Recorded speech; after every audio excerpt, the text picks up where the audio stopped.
So let's play a game. This is called This One Time I, and it's a card game. It reminds me a little bit of a game from a long time ago called Scruples, because the whole point of that game is for people to find out things about you which are enlightening and most likely embarrassing. And you do need at least 3 players. It says you can play between 3 and 12. And I do believe that the ages 17 and up would be correct, because I've looked through a lot of the cards and many of the situations are about things like sex and drugs and embarrassing situations that I hope younger teens have not experienced yet.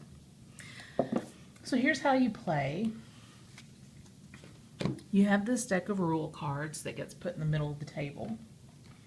And then you have lots of confession cards. I'm just going to pull out some of these.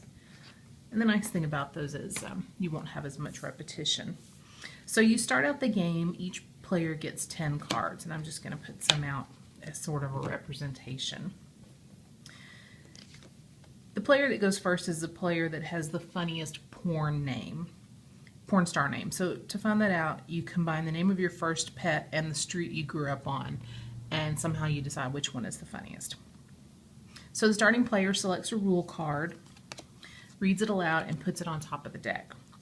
This one says Russian Roulette.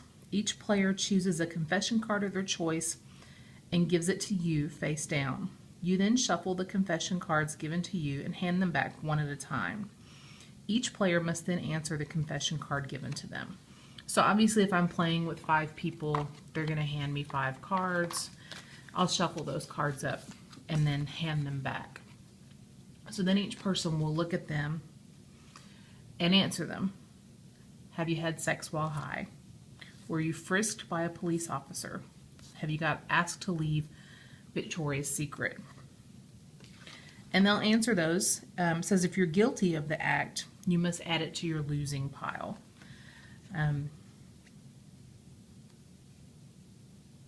If you're not guilty, you essentially discard it. So how do you win? The first player to have 10 confession cards in their losing pile loses the game.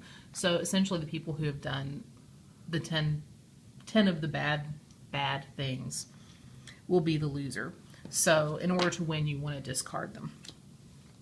And that would be that round, and then this would go on the bottom of the deck, and play would pass to the person on the right.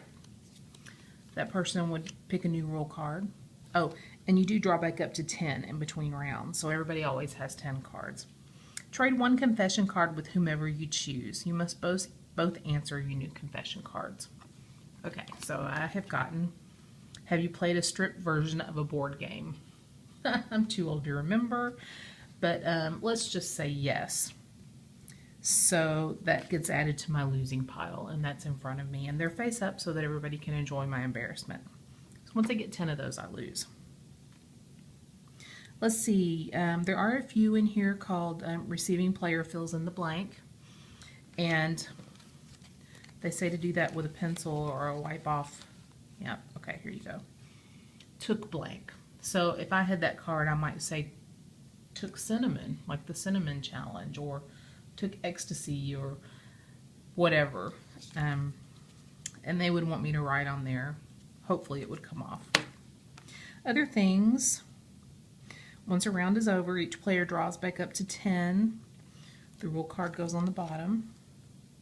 And you go to the next round. And really, that's essentially it. Most of these rule cards are similar to what you've seen. Pick any confession card in your hand and choose somebody to answer it. Each player scraps 3 cards of their choice and draws 3 new confession cards, which can be kind of nice if there was something in there that was really embarrassing and you didn't want to answer it. You could just get rid of it. So there's lots of repetition in these. There's one called Unlucky, where each player gives you one of their cards and you have to answer all of them. And these cards have things like used someone else's dildo, injured my penis or vagina during sex, took drugs without knowing what they were, asked my partner if they would have a threesome, didn't remove the tags from clothing so I could return the clothes after I wore them, snorted salt, I don't know why you do that, snorted chili powder, Oh, funny.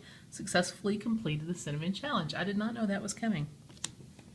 So there's everything from the innocent to the not so innocent in there. So I recommend this for the same age range that would enjoy Words Against Humanity type things. I'm a little bit older and I probably would not want to share any of these things with any of my friends or peers.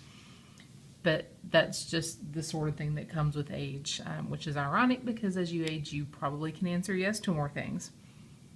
But there you go. Fun game. And it says the very last thing, alcohol is always helpful. And that's probably very true. Thanks for watching.